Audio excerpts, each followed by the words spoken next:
அனைத்து மாணவர்களுக்கும் இனிய காலை வணக்கம்.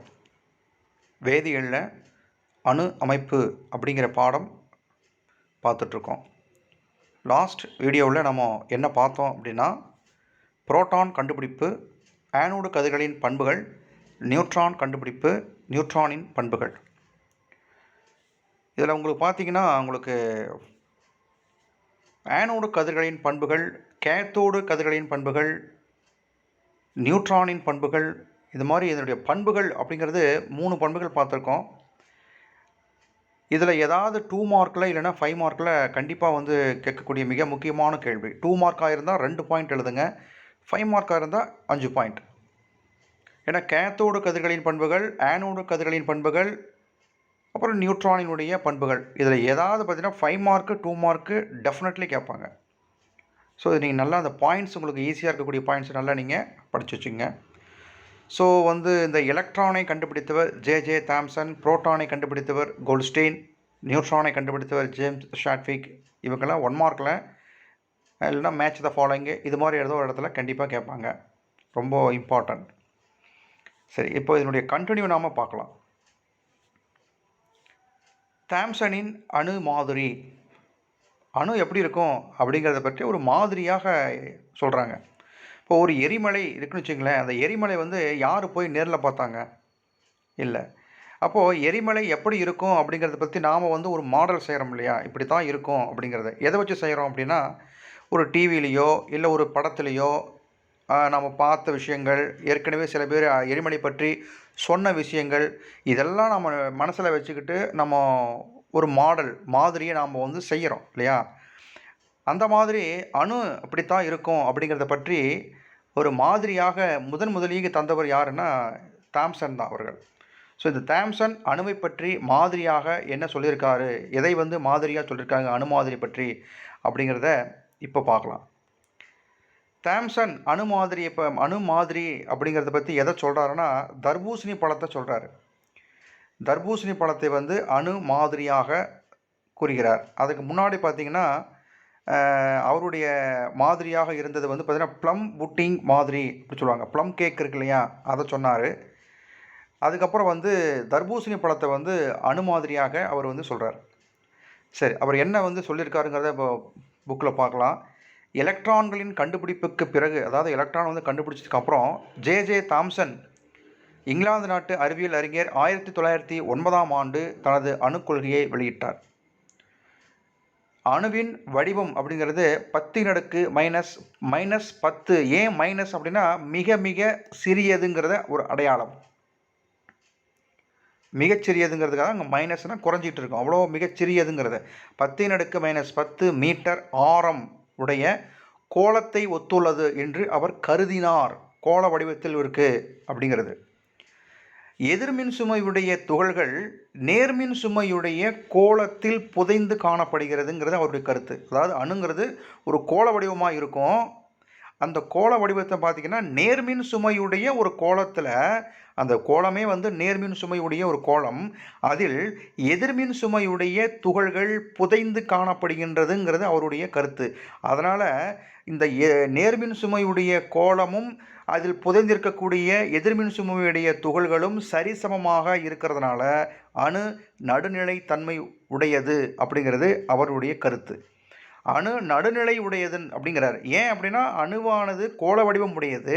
அந்த கோளம் நேர்மின் சுமையுடைய கோளத்தில் எதிர்மின் சுமையுடைய அந்த துகள்கள் புதைந்திருக்கிறது. அப்போது எதிர்மின் சுமையுடைய நேர்மின் சுமையும் எதிர்மின் சுமையும் பார்த்திங்கன்னா சரிசமமாக இருக்குது. அதாவது எலக்ட்ரான்களும் புரோட்டான்களும் சமமாக இருக்கின்றது காரணத்தினால் அணு நடுநிலைத்தன்மை உடையதுங்கிறது அப்படிங்கிறது அவருடைய கருத்து.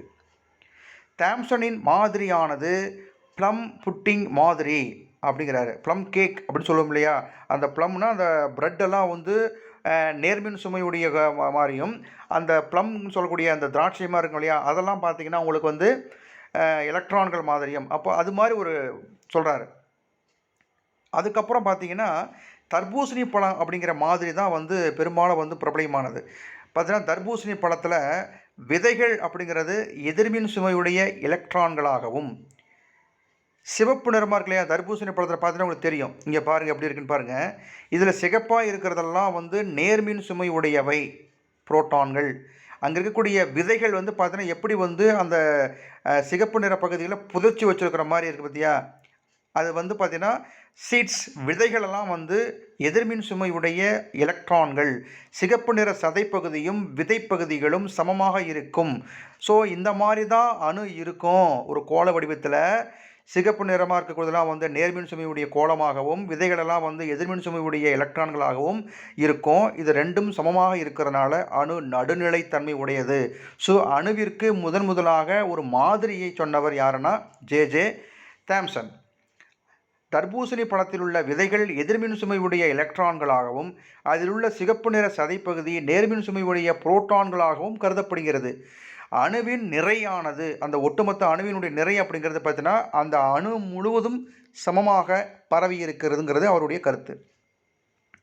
ஸோ இப்படி தான் அணுவுக்கு மாதிரி இப்படி தான் இருக்கும், அணுங்கிறது இந்த மாதிரி இருக்குங்கிறத தர்பூசணி பழத்தை வச்சு நமக்கு விளக்கம் கொடுத்தவர் இவர் தான். ஸோ அணுவிற்கு மாதிரியை தந்தவர் ஜே தாம்சன். அது எந்த மாதிரியாக சொல்கிறாருன்னா தர்பூசணி பழத்தை வந்து மாதிரியாக கூறுகிறார். சரி, இந்த ஜே தாம்சன் மாதிரியினுடைய அணு மாதிரியினுடைய வரம்புகள் அப்படின்னா என்ன? தாம்சன் அணு மாதிரி அணுவின் நடுநிலைத்தன்மையை பற்றி சொல்லுது இல்லையா. இப்போ நீங்கள் தர்பூசணி பழத்தை சொன்னோம், சிகப்பு நிற சதைப்பகுதி நேர்மின் சுமை உடையவை, விதைகளெல்லாம் அப்படியே புதஞ்சு வச்சுருக்கோம். அந்த விதைகள் எல்லாம் வந்து எதிர்மின் சுமையுடைய எலக்ட்ரான்கள், அது ரெண்டும் சமமாக இருக்கிறது. அதனால் வந்து அணு நடுநிலைத்தன்மைங்கிறது அவர் கூறியிருக்கார், அவருடைய கருத்தை பதிவு செஞ்சுருக்கார்.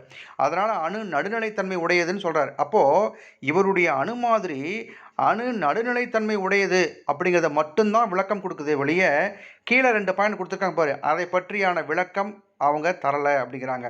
1வது பாயிண்ட் என்ன கொடுத்துருக்காங்க அப்படின்னா, நேர் மின்னோட்டம் பெற்ற கோளம் எவ்வாறு எதிர் மின்னோட்டம் பெற்ற எலக்ட்ரான்களை ஈர்த்து மின் நடுநிலைத்தன்மை அடைவதிலிருந்து தன்னை பாதுகாத்து கொள்கிறது என்பதை பற்றி விளக்க முடியவில்லை.